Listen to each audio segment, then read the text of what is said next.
ስሜ ረዲት ታዬ ነው። የምሰራው ፓዮኒር ዳያግኖስቲክ ሴንተር ውስጥ ነው። በሙያዬ ደግሞ ሜዲካል ራዲዮሎጂ ቴክኖሎጂስት ነኝ። በሙያው ኦልሞስት 6 ዓመት ሊሞላኝ ነው።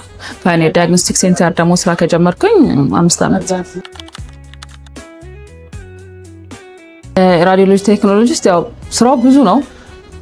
ለምሳሌ ያህል ብናነሳ ራዲዮሎጂ ቴክኖሎጂስት ሆኖ ኤክስሬይ መስራት ይኖርብሃል፣ ኤምአርአይ መስራት ይኖርብሃል፣ ሲቲ ስካን፣ ማሞግራፊ፣ ዴክሳ ብዙ ስራዎች አሉት። አንድ ራዲዮሎጂ ቴክኖሎጂስት ባለሙያ እነዚህን ሁሉ ሞዳሊቲዎች ብቁ መሆን አለበት።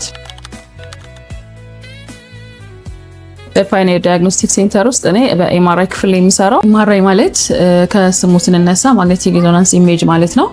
ያ ማለት በማግኔት ነው የሚሰራው፣ ጨረር አይጠቀምም። ማግኔትን በመጠቀም የውስጥ ክፍላችንን ያሳየናል ማለት ነው። ኤምአርአይን የምንጠቀመው ብዙ ጊዜ ሞር አድቫንስድ ለሆኑ ፕሮሲጀሮች ነው። ለምሳሌ ጭንቅላትን ብንወስድ ሲቲ ስካን ላይ ሞር አጥንት ፓርቱን ሲያሳየን፣ ኤምአርአይ ግን አንጎል እና የአንጎል ክፍሎችን ነው ሞር ዲቴል አድርጎ የሚያሳየን ማለት ነው። ለምሳሌ ጭንቅላታችን ውስጥ እጢ ካለ፣ ኢንፌክሽን ካለ፣ እንደዚህ አይነት ችግሮች ካሉ ሞር ከሲቲ ይልቅ ኤምአርአይ የተሻለ ኢሜጅ ይሰጠናል ወይም ደግሞ የተሻለ ምስል ይሰጠናል። አሁን እኔ የምሰራው በኤምአርአይ ክፍል ውስጥ ነው። እውነት ለመናገር ኤምአርአይ ክፍል ውስጥ ስትሰራ ብዙ ቻሌንጆች ሊያጋጥሙ ይችላሉ።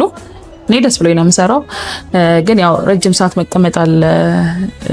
ፔሸንቱን በደንብ ፎሎ ማድረግ ይኖርብሃል። ምክንያቱም አንዳንድ ሰዎች ክላስትሮፎቢክ የሆኑና ማሽን ውስጥ ከገቡ በኋላ ፓኒክ ሊያረጉ ይችላሉ።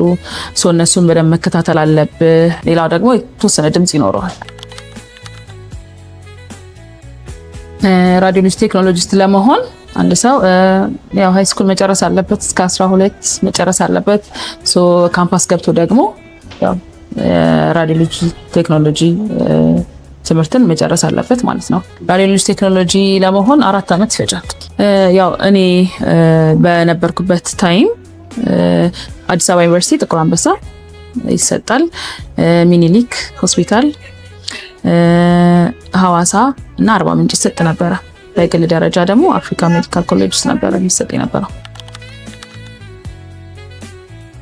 ሃይ ስኩል ላይ ሆነ ያው ቤዝ የምትላቸው ትምህርቶች ይኖራሉ። ለምሳሌ ስፔሲፊክሊ ራዲዮሎጂ ካልክ ባዮሎጂ ይናካዋል ትምህርቱ፣ ፊዚክስ፣ ኬሚስትሪ እነዚህ ነገሮች ያው ከሃይ ስኩል በኋላም ግቢ ከገባ በኋላ የምትነካቸው በዲቴይል የምታያቸው ስተዲዎች ወይም ደግሞ እንትኖች ናቸው፣ ሳብጀክቶች ናቸው።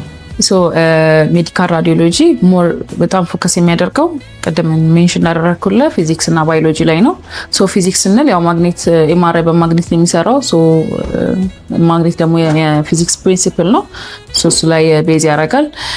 ባዮሎጂ ስንል ደግሞ ላይክ በፊት ድሮ ለተማርነው ባዮሎጂ ምናምን ሳይሆን ያው ቤዙ እሱ ቢሆንም ግን ባዮሎጂ ስትል ደግሞ በራዲዮሎጂ አስፔክት ላይክ በጣም ሰፊ ነው።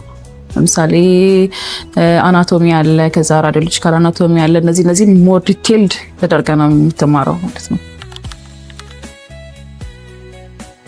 ያው በፊት ሃይ ስኩል ላይ የተማርኳቸው ባዮሎጂ እና ፊዚክስ ኦፍ ኮርስ በጣም ጠቅሞኛል። ባጭሩ የሜዲካል ራዲዮሎጂ ቴክኖሎጂስት ኑሮ ይሄን ይመስላል።